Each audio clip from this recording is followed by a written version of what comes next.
Hi guys, welcome back to Dev Bytes with Devpriya. आज हम solve करने जा रहे हैं एक LeetCode hard question that is minimum window substring. एक बार क्वेश्चन पढ़ लेते हैं। Given two strings S and T of length m and n respectively, that means इसका लेंथ m है, इसका n है। Return the minimum window substring. अब गाइज लास्ट टाइम मैंने आपको सबस्ट्रिंग और सब सीक्वेंस के बीच में डिफरेंस बताया था। यहाँ पे सबस्ट्रिंग बोल रहे हैं, दैट मीन्स ये कॉन्जिक्यूटिव भी होगा और सीक्वेंशियल भी होगा, और यू कैन से ये कॉन्टिन्यूटी में भी होगा और सीक्वेंशियल भी होगा। So, return the minimum window substring of S such that the every character in T including duplicates is included in the window. Okay, मुझे इसका S का एक substring देना है जिसमें ये सारे characters present हो। Including duplicates का means अगर A, B, C, C यहाँ पे है तो ये C, C 2 बार इस substring में present होना चाहिए। For example, यहाँ पे ए बी सी प्रेजेंट है तो यहाँ पे हम ए लेते हैं, A is present here, B यहाँ पे है और सी यहाँ पे है। तो ये एक मेरा वैलिड सबस्ट्रिंग है क्योंकि इसमें ए बी सी प्रेजेंट है। अगर हमारा टी होता ए बी सी सी तो ये मेरा वैलिड सबस्ट्रिंग नहीं होता, तब मुझे एक और सी फाइंड करना होता और ये मेरा वैलिड सबस्ट्रिंग होता। ठीक है, ये कंप्लीट मेरा वैलिड सबस्ट्रिंग होता। बट मुझे सिर्फ और सिर्फ वैलिड सबस्ट्रिंग नहीं निकालना है इसमें से जिसमें सारे टी प्रेजेंट हो, मुझे मिनिमम विंडो सबस्ट्रिंग निकालना है। अभी हम देख लेते हैं कि हमारा मिनिमम विंडो स्ट्रिंग क्या होगा, प्रोवाइडेड कि अभी हमें टी में A B C he given है। सो यस, यहाँ पे मैंने बोला था ए बी सी प्रेजेंट है और यहाँ पे मैंने मार्क डाउन किया ए बी सी, तो इसकी लेंथ कितनी हुई 1 2 3 4 1 2 3 4 5 6 लेंथ की मेरे पास सबस्ट्रिंग आई। बट मुझे यहाँ पे मिनिमम विंडो सबस्ट्रिंग निकालना है, तो इसकी विंडो की लेंथ कितनी हुई 6। अब हम आगे जाते हैं कि मिनिमम विंडो सबस्ट्रिंग में विंडोज़ की लेंथ कितनी आती है जिसमें ए बी सी प्रेजेंट हो। तो अगर हम आगे जाएंगे तो अगर मैं यहाँ से ए हटा दूँ तो मेरे पास बी सी तो प्रेजेंट है, मुझे बस ए को लाना है, राइट। तो ये ए यहाँ पे आ गया, दैट मीन्स अब अगर मैं आपको बताऊँ कि लेंथ कितना होगा, ये होगा B E C O D E B and A, मतलब 3 3 6 7 8 आया। तो इसे तो हम कंसीडर करेंगे ही नहीं बिकॉज ऑलरेडी मेरे पास 6 का प्रेजेंट है। अब नेक्स्ट अगर मैं बी को हटाऊं और बी को यहाँ पे कहीं लूँ, आगे जहाँ भी मिलता है। अब हम देखते हैं कितने का स्ट्रिंग हमारे पास आया। सी है हमारे पास यहाँ C O D E B A, C O D E B A is again 6, तो हमें कुछ भी नहीं करना पड़ेगा, 6 हमारे पास ऑलरेडी प्रेजेंट है। अब अगर मैं यहाँ पे से सी को हटा दूँ और सी को ये कंसीडर करूँ तो मेरे पास आता है अब यहाँ पे B A N C. So B A N सी का लेंथ 4 है और इसको मैं कंसीडर करूँगी, यही हमारा आंसर होगा। B A N C is our answer. ठीक है, आई होप कि आपको क्वेश्चन समझ आया है। अब हम देखते हैं इसे कैसे सॉल्व करते हैं। तो सबसे पहले एज़ यूजुअल सबसे इजी मेथड लेंगे, that is brute force method. I am sorry guys, यहाँ पे मेरे पास जगह नहीं था, मैं क्या करती हूँ, मैं फिर से इसे लिख लेती हूँ। So just provide me some time. A D O B E C O D E B A N C. Okay, और हमें चाहिए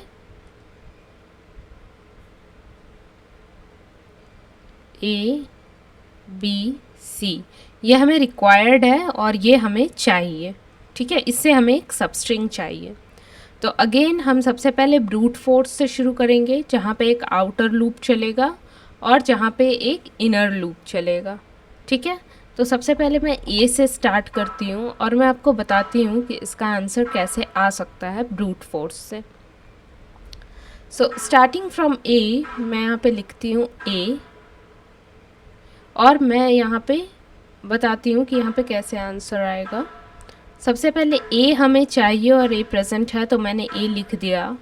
ठीक है, एंड अब मेरा राइट पॉइंटर आगे जाएगा। डी मैंने लिख दिया, बट मुझे चाहिए नहीं, पर क्योंकि मेरे को सब स्ट्रिंग बोला है, सब सीक्वेंस नहीं, तो मुझे डी लेना पड़ेगा। फिर मैंने ओ लिया, क्योंकि मेरे को सिर्फ ए मिला है अभी तक, बी और सी नहीं मिला है, तो मुझे चाहिए। इन सर्च ऑफ बी और सी मैं आगे बढ़ूँगी। मेरे को बी मिल गया, अब मुझे बी भी मिल गया है, मुझे बस सी नहीं मिला है। So I will have to go again E C. So यहाँ मुझे ए बी सी तीनों मिल गया है, तो मैं यहाँ पे एंड करूँगी और इसका जो मेरा लेंथ है वो हमारा हो गया 6।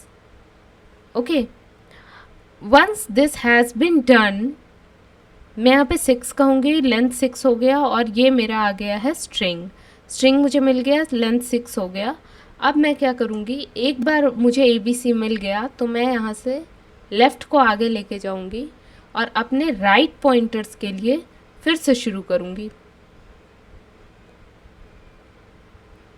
मैं फिर से अपने राइट पॉइंटर्स को लेना शुरू कर रही हूँ, बट एक बार मैं लिख दे रही हूँ that I am starting from B. अब मैं बी से चीज़ें शुरू करूँगी, sorry, I am starting from D. और आप एक चीज़ यहाँ पे ब्रूट फोर्स में भी कर सकते हो, जो कि मच मोर ऑप्टिमाइज्ड होगा, कि आप बोलो डी हमारे रिक्वायर्ड में नहीं है तो आप आगे चले जाओ, ओ हमारे रिक्वायर्ड में नहीं है आगे चले जाओ, बी हमारे रिक्वायर्ड में है तो बी से शुरू कर लो। आप इतना तक ले सकते हो ब्रूट फोर्स में भी, कि आपने एक कंडीशन लगा दिया है। सो बी है यहाँ पे, और अब मैं ब्रूट फोर्स में आगे जा रही हूँ, तो मुझे यहाँ पे राइट पॉइंटर आगे ले जाना है। ई आ गया मेरे पास, राइट पॉइंटर अगेन आगे ले जाना है, सी आ गया है मेरे पास, सी, बी और सी मेरे पास ऑलरेडी आ गया है, मुझे बस ए को फाइंड करना है। जहाँ मुझे ए मिल जाएगा मैं रुक जाऊँगी, अदरवाइज़ मैं आगे ही जाते जाऊँगी। ओ डी ई बी ए, और यहाँ पे मेरा जो लेंथ आया है 1 2 3 4 5 6 7 8 आया है, तो यहाँ पे मैं इस आंसर को कंसीडर नहीं करूँगी। मतलब जो मेरा फाइनल रिज़ल्ट आया है वो अभी एक स्ट्रिंग है, that is A D O B E C. बस अब मैं आगे जा रही हूँ, क्योंकि अब मेरे को ए बी सी तीनों इसमें मिल गया है, तो मैं इसे आगे लेके जाऊँगी अपने लेफ़्ट पॉइंटर को, ई सी। अब मेरे पास सी है, इसको हम रिक्वायर्ड ब्रूट फोर्स कहेंगे, सॉरी ऑप्टिमाइज्ड ब्रूट फोर्स कहेंगे, क्योंकि कहीं ना कहीं हम सारे आंसर्स को कंसीडर नहीं कर रहे हैं। So let me just, sorry, सारे आंसर्स को कंसीडर कर रहे हैं, बट हमने थोड़ी सी चालाकी कर दी कि जो रिक्वायर्ड में नहीं है हम उसे ले ही नहीं रहे हैं। तो सारे परम्यूटेशन एंड कॉम्बिनेशन नहीं है, बट ऑफ कोर्स हमें हमारा रिक्वायर्ड रिजल्ट इससे मिलेगा। सो अभी हम स्टार्ट कर रहे हैं सी से, ठीक है, और हम आगे लेके जा रहे हैं सी ओ। सी हमें मिल चुका है, हमें ए और बी चाहिए सिर्फ। सी ओ डी ई बी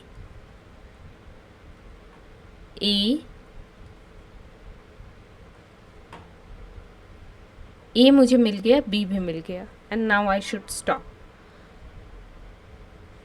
इसका लेंथ हमारे पास आया 6। अगेन हमारे पास पहले ही रिज़ल्ट 6 लेंथ का है, तो हम इसे भी कंसीडर नहीं करेंगे। और अब हम आगे जा रहे हैं। मैं अपने लेफ़्ट पॉइंटर को आगे लेके जा रही हूँ और कह रही हूँ सी नहीं, ओ नहीं, हमारे रिक्वायरमेंट में प्रेजेंट ही नहीं है, ई भी नहीं प्रेजेंट है, यस बी प्रेजेंट है। तो अब मैं यहाँ पे फिर से बी से शुरू करूँगी देखना, और मैं कहूँगी एक बी प्रेजेंट है। फिर मैं अपने राइट पॉइंटर को आगे लेके जाऊँगी। यहाँ पे अगर राइट पॉइंटर है तो अब राइट पॉइंटर यहाँ आ जाएगा। ए, अब मेरे को सिर्फ सी चाहिए, जहाँ पे सी आएगा वहाँ पे मैं इसे रोक दूँगी। एन एंड सी। यहाँ पे मेरे पास सी आ गया है, तो मैं इसे यहाँ पे रोक दे रही हूँ। तो यहाँ पे मेरा लेंथ जो है वो 4 का मिला। सिंस लेंथ 4 का मिला है, मैं अपने रिज़ल्ट को यहाँ पे अपडेट कर दूँगी और बोलूँगी कि now my new result is B A N C of length 4। So this is my answer. Although मैंने यहाँ पे ऐसा कर दिया, बट अगेन आप यहाँ से, हमें आंसर पता था तो हमने कर दिया, बट अगेन आप बी एन सी को फाइंड करने के बाद भी आगे जा सकते हो। और अब आप ए से लिखना शुरू करो, ठीक है। तो यहाँ पे क्योंकि हमारा ब्रूट फोर्स है, मैं इसे कंप्लीट लेके चलूँगी। ए, और मैं फिर से लेके चलती हूँ। राइट पॉइंटर ए पे है, फिर एन पे गया, फिर सी पे गया, राइट। अब मेरा यहाँ पे ये इनकम्प्लीट बना,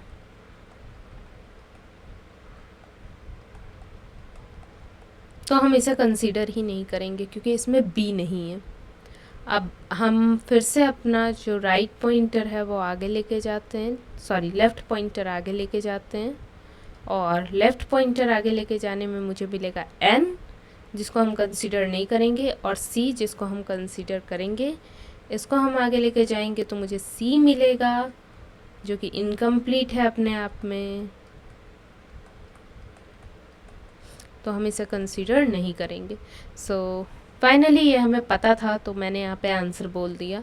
ये भी हमारा आंसर हो सकता था अगर एन की जगह बी होता तो, बट अगेन दैट मीन्स आपको ये सारे केसेस रन करके देखने पड़ेंगे अगर आप ब्रूट फोर्स के तरीके से चल रहे हो तो यहाँ पे एक फॉर लूप चलेगा हमारे लेफ़्ट पॉइंटर को चलाने के लिए, अनदर फॉर लूप चलेगा हमारा राइट पॉइंटर को चलाने के लिए।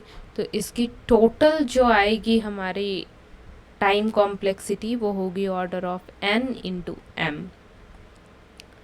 नाउ जो ऊपर वाला फॉर लूप है इसको आप आउटर फॉर लूप, और जो नीचे वाला फॉर लूप है इसको आप इनर फॉर लूप कह सकते हैं। टाइम कॉम्प्लेक्सिटी हमारी इतनी आई, और जो स्पेस कॉम्प्लेक्सिटी होगा वो आएगा हमारा ऑर्डर ऑफ n, बिकॉज हम n टाइम्स इन स्ट्रिंग को स्टोर कर रहे हैं। अगर n टाइम इस स्ट्रिंग को स्टोर नहीं भी कर रहे हैं, नो, एक बार हम क्वेश्चन में फिर से जाते हैं और देखते हैं यहाँ पे एन एम ऑलरेडी डिफाइंड है। लेंथ ऑफ एस m है और लेंथ ऑफ टी n है।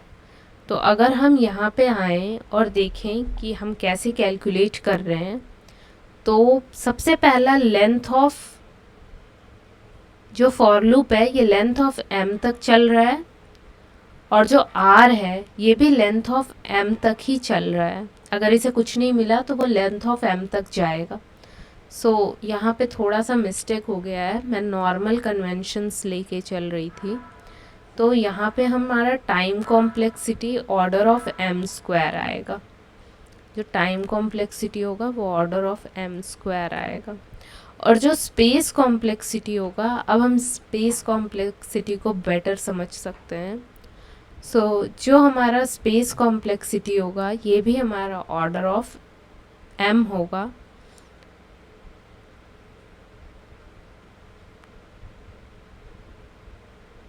यस, ये हमारा ऑर्डर ऑफ m होगा, बिकॉज मैं इसे ऑर्डर ऑफ n कह सकती थी कि जहाँ पे a b c तब शुरू हो रहा है वहीं पे ये सिर्फ आ रहा है, इसलिए मैं इसे ऑर्डर ऑफ n कह सकती थी। बट मैं ऐसा कहूँगी नहीं, क्योंकि ये डुप्लीकेट्स भी आ रहे हैं ABC, ठीक है। तो मैक्सिमम डुप्लीकेट भी कितना जाएगा, इससे ज़्यादा लेंथ का तो नहीं चला जाएगा ना, इसलिए space complexity order of m होगा और जो टाइम कॉम्प्लेक्सिटी होगी वो ऑर्डर ऑफ m² होगी। अगेन स्पेस कॉम्प्लेक्सिटी भी ऑर्डर ऑफ m² जाएगा in worst case condition, because at every time A के केस में हम पूरा का पूरा लेंथ को स्टोर कर रहे हैं, बी के केस में भी पूरा लेंथ को स्टोर कर रहे हैं, तो वर्स्ट कॉम्प्लेक्सिटी में ये m इंटू m जा सकता है। ओके तो हमारा टाइम कॉम्प्लेक्सिटी और स्पेस कॉम्प्लेक्सिटी दोनों ही बहुत ज़्यादा है इस केस में, हमें इसे रिड्यूस करना पड़ेगा। सो नाउ लेट अस सी कि हम इसे रिड्यूस कैसे करते हैं। एक बार मैं क्वेश्चन को फिर से लिख लेती हूँ। अब हम देखते हैं कि इसको ऑप्टिमाइज्ड वे में कैसे सॉल्व कर सकते हैं। सबसे पहले तो मैं यहाँ पे अगेन अपने लेफ़्ट और राइट पॉइंटर को असाइन करूँगी, ठीक है। तो मैं सबसे पहले लिख लेती हूँ कि मेरा जो रिक्वायरमेंट है ये है ABC का, दैट मीन्स A 1 है, B 1 है और C 1 है, ठीक है। अब इन केस यहाँ पे मुझे एक करंट विंडो भी मेंटेन करना पड़ेगा, जैसा मैंने आपको पहले भी दिखाया था कि A कितना है। सिंस अभी मेरा राइट पॉइंटर A पे है तो मैं यहाँ पे A1 कर दी, ठीक है। अब मैं अपने राइट पॉइंटर को आगे लेके जा रही हूँ, अब यहाँ पे D1 हो गया, लेकिन यहाँ पे आपको देखना चाहिए कि जो करंट है वो यहाँ पे कहीं है ही नहीं, बट सिंस मुझे सबस्ट्रिंग लेना है तो मैं इसे कंसीडर करूँगी। अब मैं फिर से अपना राइट पॉइंटर को आगे लेके जा रही हूँ और मुझे पता चल रहा है O1 हो गया। अब मैं अपने राइट पॉइंटर को आगे लेके जा रही हूँ, मैंने को दिखा B1 हो गया। अच्छा, इसके साथ साथ जब हमें पता कैसे चलेगा कि सारे जो रिक्वायर्ड कैरेक्टर्स हैं वो करंट में आ गए हैं, तो इसके लिए हम एक टारगेट रख लेते हैं।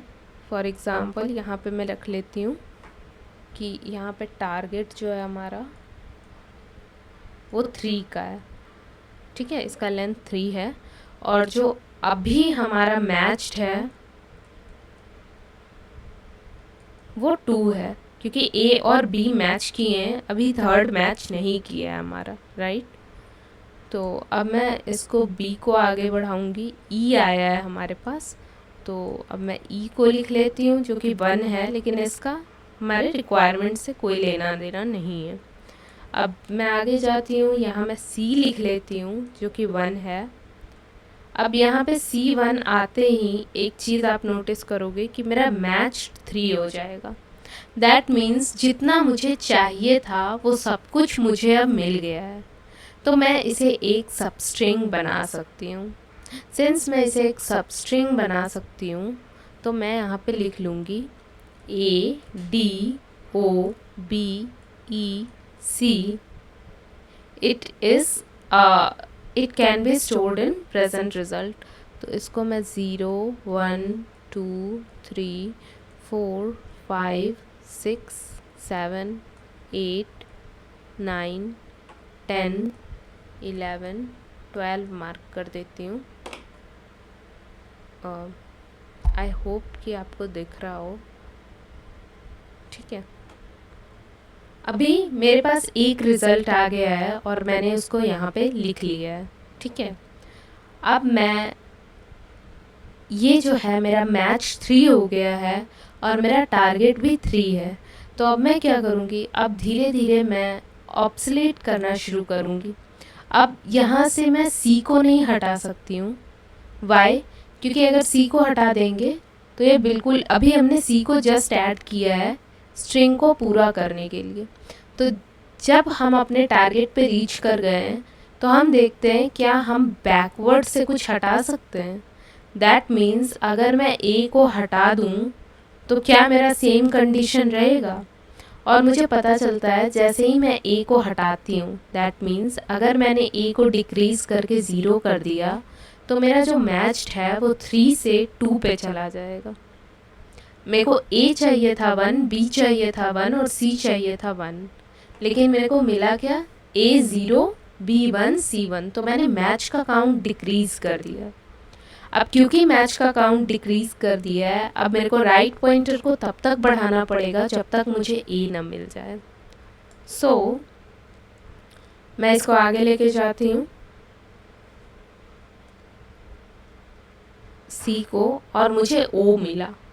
दैट मीन्स ओ की वैल्यू अब मुझे बढ़ा के 2 करनी पड़ेगी। नेक्स्ट मैं और आगे लेके जाती हूँ, मुझे डी मिला। दैट मीन्स डी की वैल्यू मुझे बढ़ा के 2 करनी पड़ेगी। मैं और आगे लेके जाती हूँ, मुझे ई मिला। इन सब के मिलने से कोई मतलब नहीं है मुझे, क्योंकि ये रिक्वायरमेंट में प्रेजेंट नहीं है, बट सिंस मुझे सबस्ट्रिंग चाहिए इसलिए मैं सबकी वैल्यू को बढ़ा रही हूँ। नेक्स्ट मुझे बी मिला।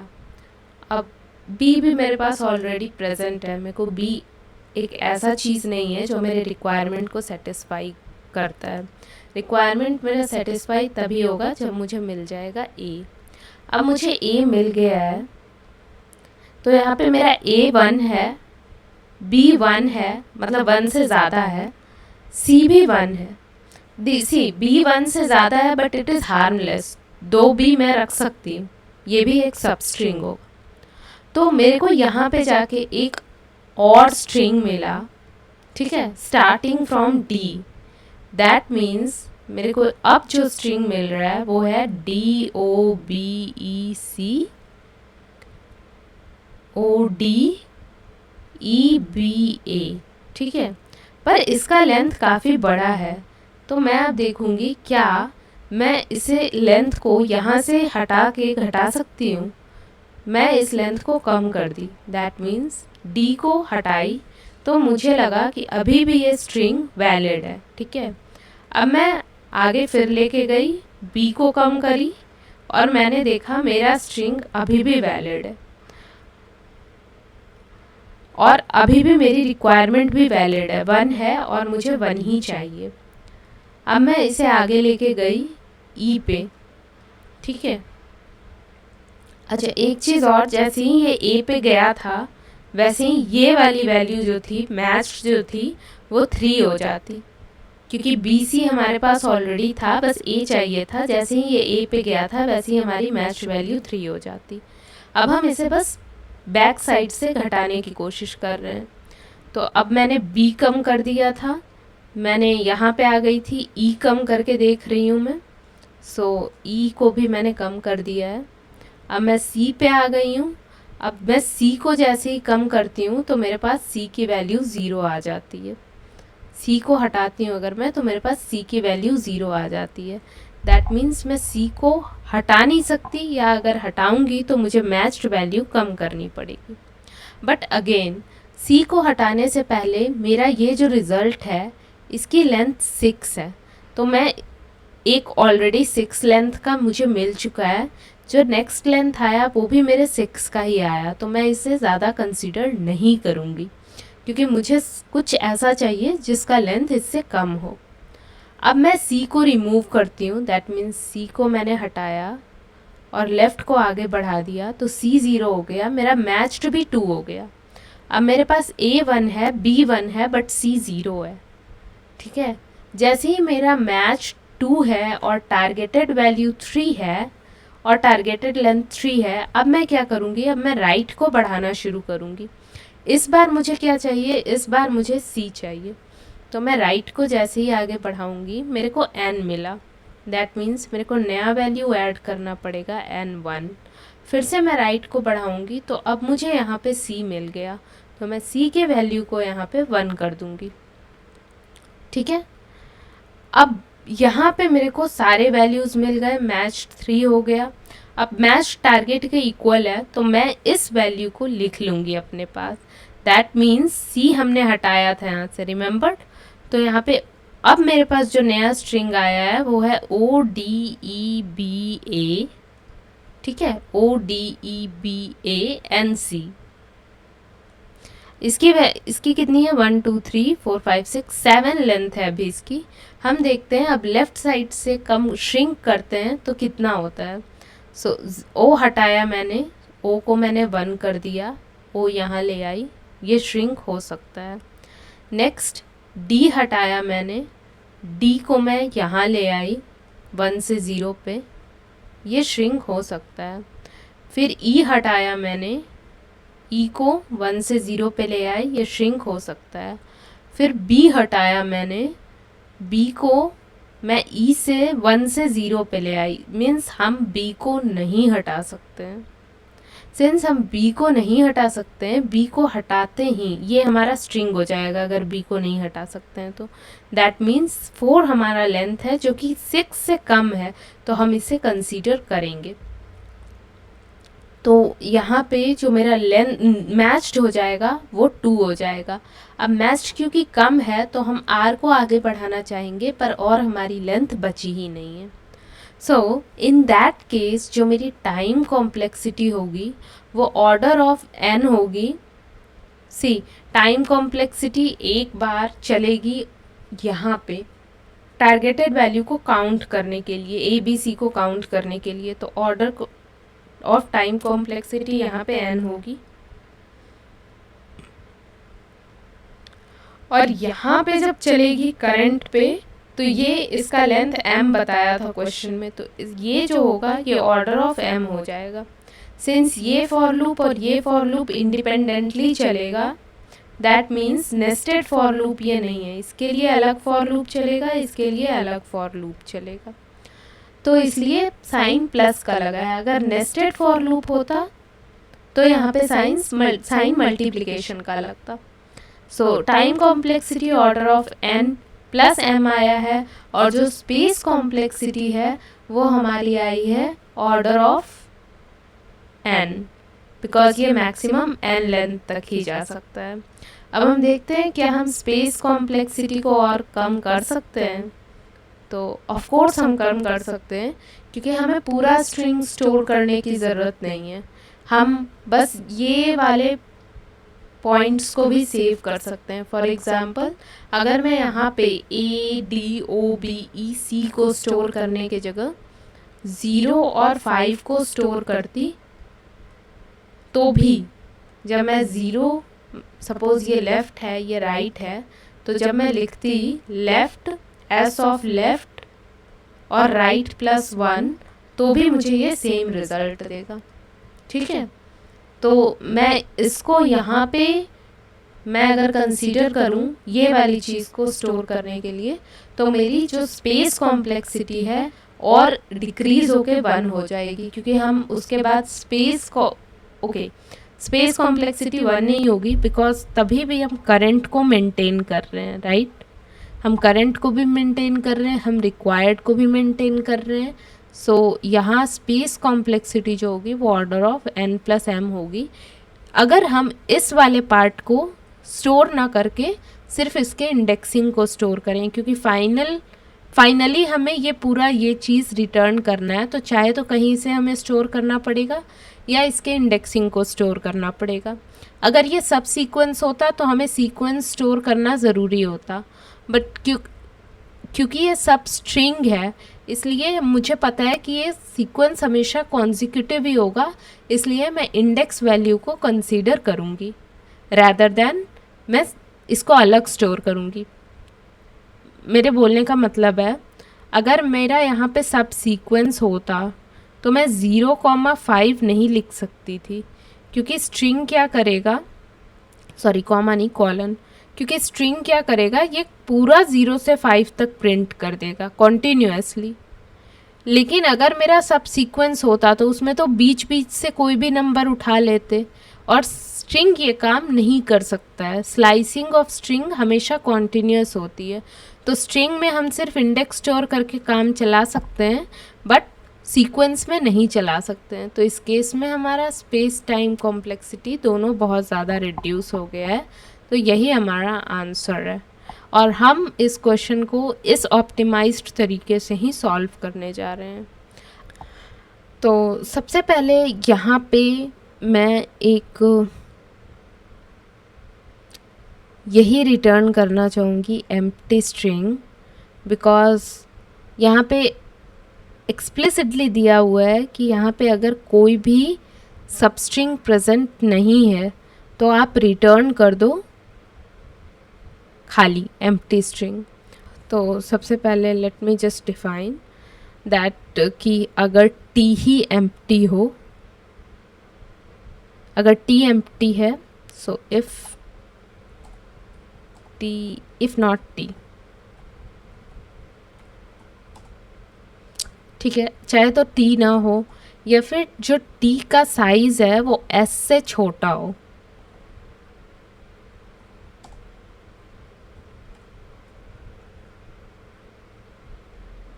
सॉरी, जो टी का साइज है वो एस से बड़ा हो, छोटा रहेगा तब तो वो सबस्ट्रिंग बन ही जाएगा। अब नाउ कंसीडर कि टी का जो साइज है वो बहुत बहुत बहुत बड़ा है एस से, तो उस केस में आप एम्प्टी स्ट्रिंग ही रिटर्न करोगे क्योंकि आप सबस्ट्रिंग फाइंड आउट ही नहीं कर पाओगे।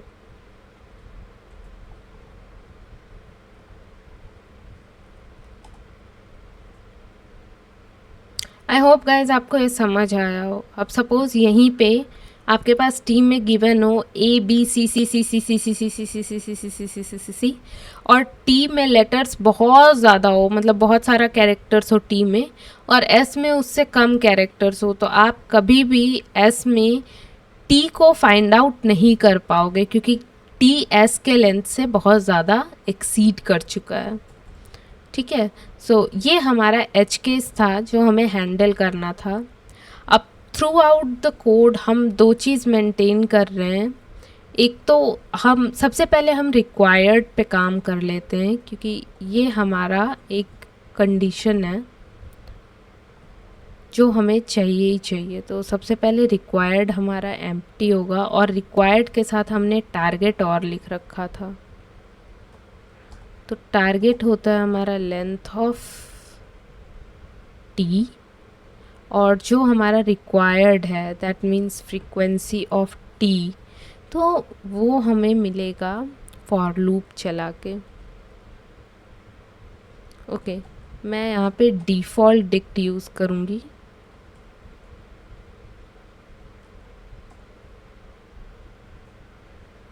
ठीक है, और डिफ़ॉल्ट डिक्ट जो मैं यूज़ करने जा रही हूँ दैट इज़ इंटीजर वैल्यूज़। अब मैं यहाँ पे फॉर लूप चलाऊँगी टी के लिए, for character in T,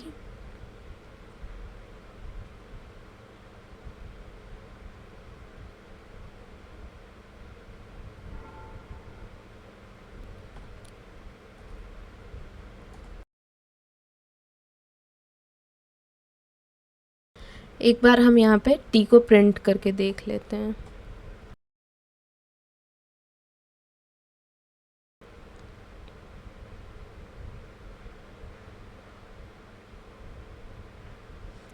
oh sorry, required को प्रिंट करके देखना था। सो अगर मैं रिक्वायर्ड को प्रिंट करके देखूं, सी गाइस, अगर मैं रिक्वायर्ड को प्रिंट करके देखूं तो यह आराम से बता रहा है A1 है, B1 है, C1 है। दैट मीन्स हमने रिक्वायर्ड वाला पार्ट तो पूरा कर लिया है। ठीक है, अब मुझे बस चलाना है करंट वाला पार्ट। तो करंट को भी मैं यहीं पे डिफ़ाइन कर लेती हूँ,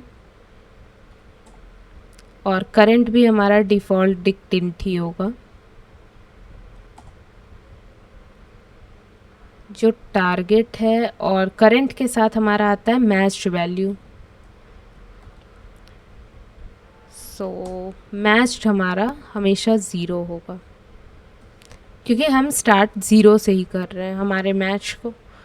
वंस हमें एक एक करके कैरेक्टर मिलता जाएगा, हम मैच्ड वैल्यू को बढ़ाते जाएंगे। अब हमने टी को ट्रांसवर्स कर लिया है, अब हम ट्रांसवर्स करने जा रहे हैं एस को। सो एस को ट्रांसवर्स करने से पहले हमें एक चीज़ और देखना पड़ेगा कि लेफ़्ट पॉइंटर ज़ीरो पे होना चाहिए, तभी हम राइट पॉइंटर को ट्रांसवर्स कर रहे हैं। So for right comma, so right pointers each character के लिए चलेगा।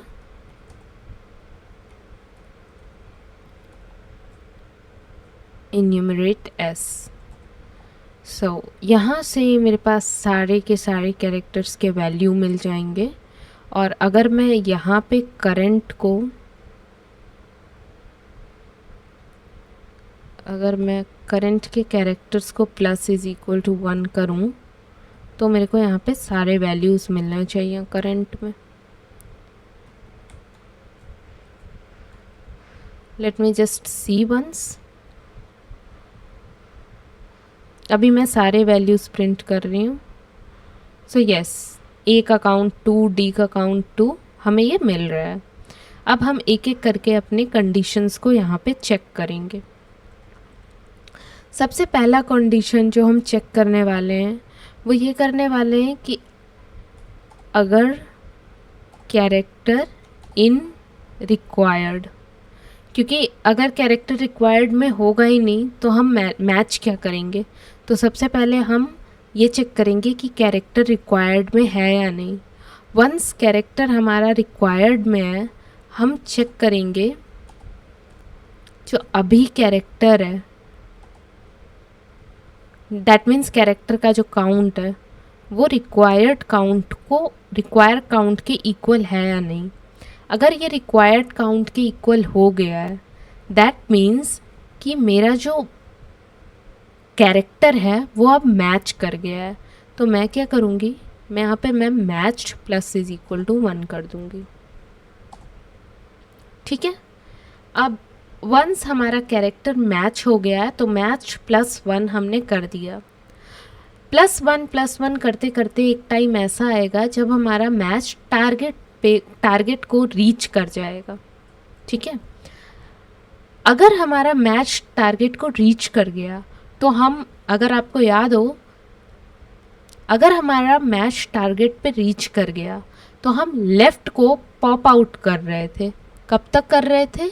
तब तक जबकि मैच्ड कम नहीं हो जा रहा था। तो हम सेम काम करेंगे, वाइल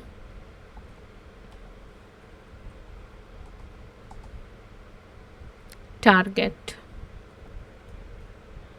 जब तक मैच टारगेट के इक्वल रहेगा तब तक हम लेफ़्ट से पॉप करते रहेंगे। तो सबसे पहले हमें एक लेंथ चाहिए। सो राइट माइनस लेंथ, और प्लस 1 हम इसलिए करेंगे क्योंकि 0 इंडेक्स से शुरू होता है। So in case this is less than the result length and length of what is result and what is the length of the result. so ये भी हमें एकदम स्टार्टिंग में बताना पड़ेगा। सो इनिशियली मैं रिज़ल्ट को, मैंने आपको कहा था इंडेक्स वैल्यू ले लूँगी, तो मैं यहाँ पे -1 और -1 एक हाइपोथेटिकल इंडेक्स वैल्यू ले लेती हूँ। और इसका जो अभी लेंथ है, लेंथ ऑफ रिज़ल्ट मैं लिख लेती हूँ, दैट इज़ 0। हमें मिनिमाइज़ कर रहा है ना, तो लेंथ ऑफ रिज़ल्ट अगर 0 होगा तो वो तो हमेशा मिनिमाइज्ड ही रहेगा।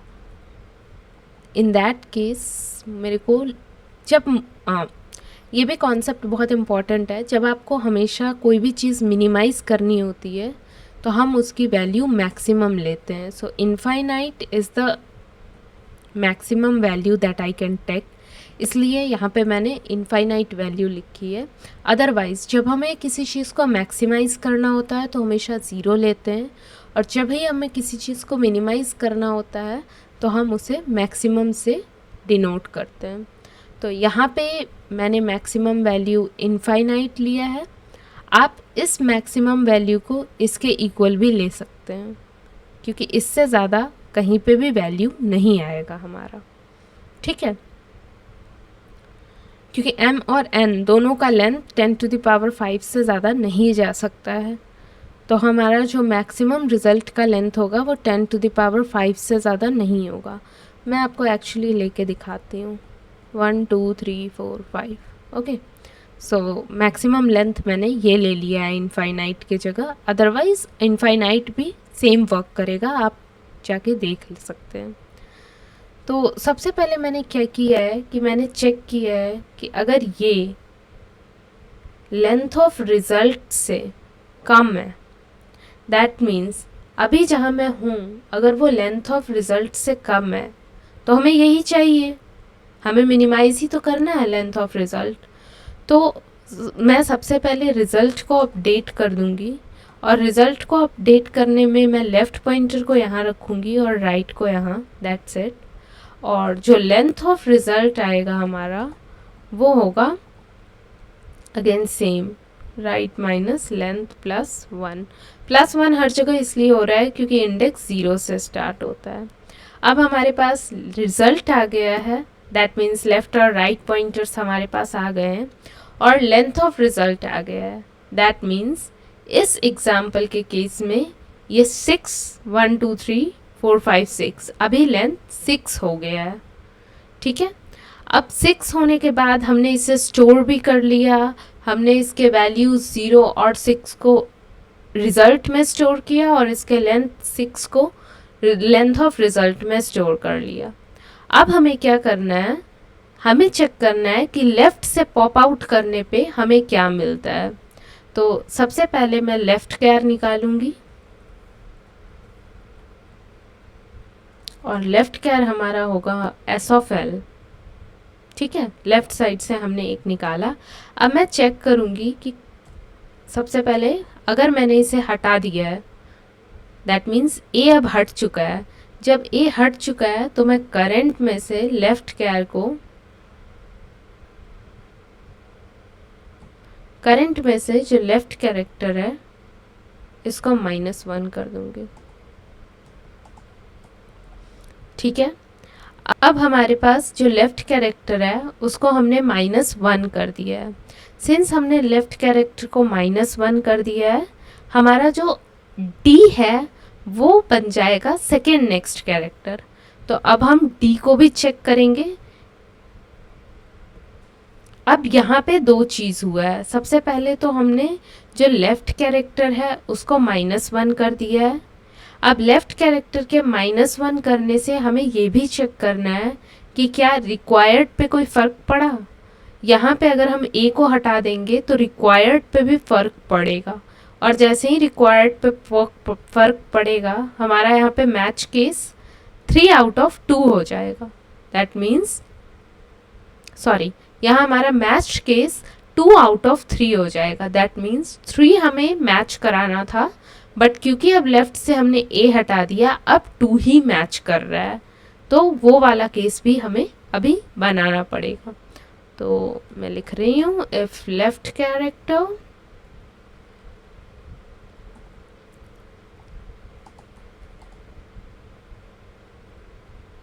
देखो, अगर लेफ़्ट कैरेक्टर रिक्वायर्ड में प्रेजेंट है एंड जो current of the left character है वो अगर कम है रिक्वायर्ड लेफ़्ट कैरेक्टर में, ठीक है, तो हमें करना पड़ेगा मैच।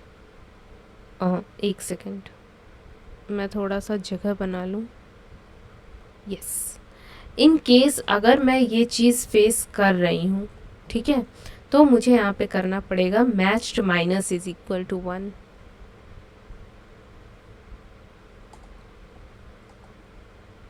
जस्ट देन अब मैंने दोनों केसेस चेक कर लिए हैं वेदर ये होता है या नहीं होता है, मैच -1 होता है या मैच -1 नहीं होता है।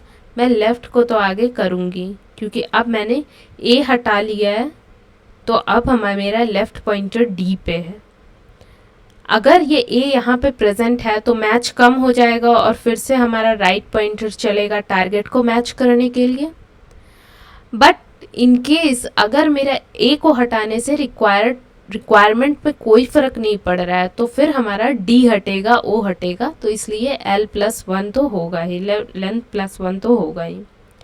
आई hope everything is fine now. ये हमारा फॉर लूप चल रहा है राइट के लिए, ये हमारा वाइल लूप चल रहा है लेफ्ट के लिए।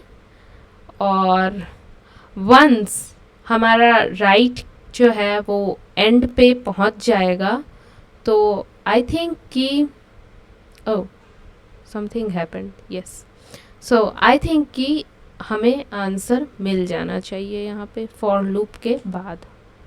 सो फॉर लूप हमारा यहाँ पे ख़त्म हो रहा है, तो यहाँ पे मुझे लेफ़्ट और राइट चाहिए स्ट्रिंग को प्रिंट करने के लिए। तो लेफ़्ट और राइट मुझे रिज़ल्ट से मिल जाएगा और मुझे रिटर्न करना पड़ेगा लेफ़्ट राइट +1, ये मुझे रिटर्न करना पड़ेगा। कब रिटर्न करना पड़ेगा? इफ़ जो हमारी लेंथ ऑफ रेस है should not be equal to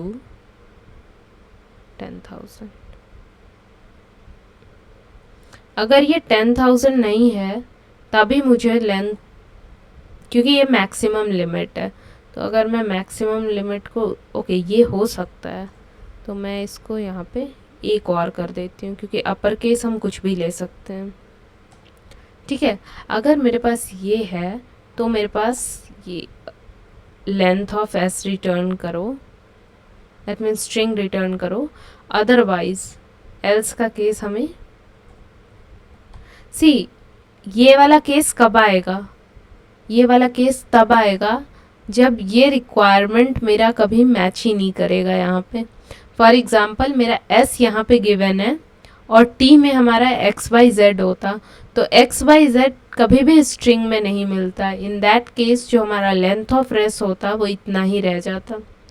वही मैं चेक कर रही हूँ कि अगर ये तभी रिटर्न करना जब तुम्हें कोई भी वैल्यू मिले, अदरवाइज मुझे सिंपली रिटर्न कर दो ये, दैट्स इट।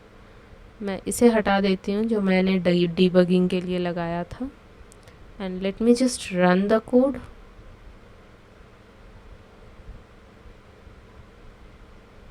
ठीक है, मैं सबमिट करती हूँ कोड को, and guys there is something wrong in this code.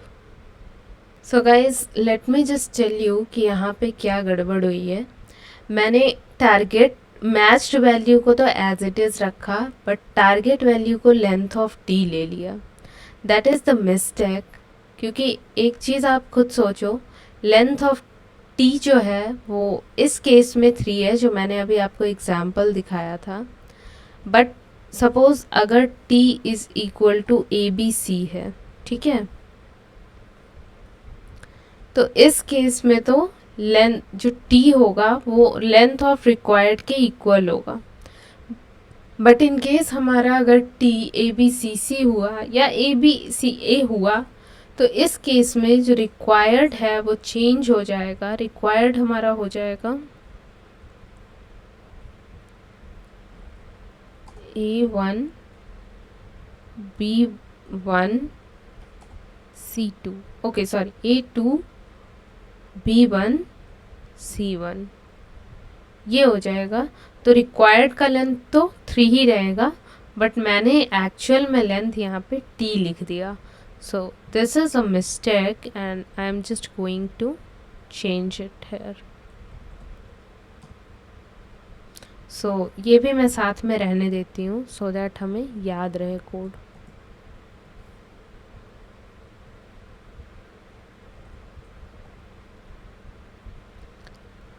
यहाँ पे मैं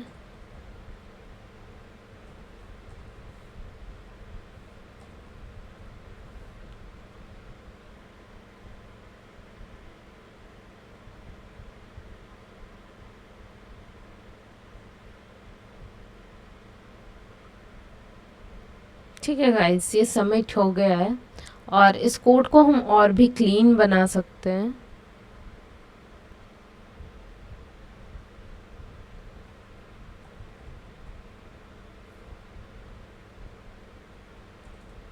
ये और ज़्यादा क्लीन लग रहा है, but again you got the gist of it, right? So यहाँ मैं एक बार आपको फिर से बता देती हूँ, ये जो फॉर लूप है ये order of N M N, हाँ ये ऑर्डर ऑफ एन टाइम्स चलेगा क्योंकि लेंथ ऑफ टी एन है, और यहाँ पे जो हमारा राइट है वो ऑर्डर ऑफ एन टाइम्स चलेगा बिकॉज इसे पूरे एंड तक रीच करना है। नाउ यहाँ पे एक और वाइल लूप है जहाँ पे आप कंफ्यूज हो सकते हो, but I must tell you इस और वाइल लूप को हम ऑर्डर ऑफ एमोटाइज एनालिसिस में कंसीडर नहीं करते हैं। रीज़न बीइंग कि जब तक ये फॉर लूप चल रहा है उसके बीच में कभी भी ये पूरा आइटरेशन कर ही नहीं रहा है, ये लेफ़्ट साइड से आइटरेशन को कम कर रहा है। तो जब भी आप एमोर्टाइज एनालिसिस का कॉन्सेप्ट पढ़ोगे वहाँ पे आपको बताया जाएगा कि कोई भी चीज़ जो हाफ दैन द लेंथ चलती है उसको हम कंसीडर नहीं करते हैं। फॉर एग्ज़ाम्पल अगर मैं आपको बताऊं कि जो हमारा मेमोरी का कॉन्सेप्ट है, मोस्ट ऑफ द मेमोरी का कॉन्सेप्ट वो हमेशा 2 में बढ़ता है।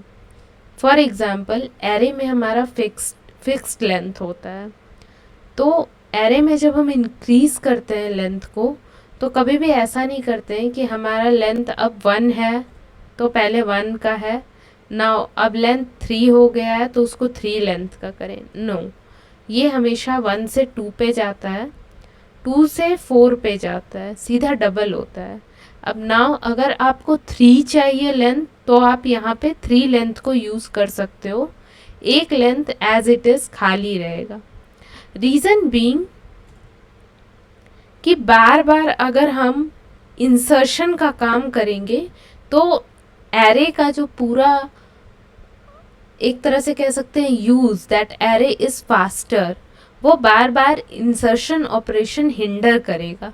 इसलिए जब भी हम करते हैं इंक्रीज एरे में स्पेस को तो उसे एक्सपोनेंशियली करते हैं, मोर देन हाफ करते हैं, एक्सपोनेंशियल करते हैं। ये एमोर्टाइज एनालिसिस का कॉन्सेप्ट है और वही कॉन्सेप्ट यहाँ पे भी लगता है।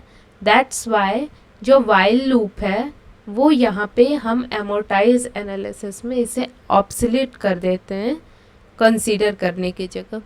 तो यहाँ पे ऑर्डर ऑफ एन लगेगा, यहाँ पे ऑर्डर ऑफ एम लगेगा। इसलिए जो क्वेश्चन में ओरिजिनल क्वेश्चन पे लास्ट में लिखा था that could you find an algorithm to run it in order of M plus N time, वो यहाँ पे सक्सेसफुल हो जाता है। अगेन आपको यहाँ पे देखने से कोड इजी भी लग सकता है, डिफ़िकल्ट भी लग सकता है, बट प्रैक्टिस करने से आपके लिए ये कोड बिल्कुल रिवर्स हो सकता है। अगर आपको हार्ड लग रहा था आपको बहुत इजी लग सकता है प्रैक्टिस से, और अगर आपको ऑलरेडी इजी लग रहा है तो आपको प्रैक्टिस करने के बाद पता चलेगा it was not that easy. So what ever you feel you must practice. So that's it for today guys, मिलते हैं अगले वीडियो में।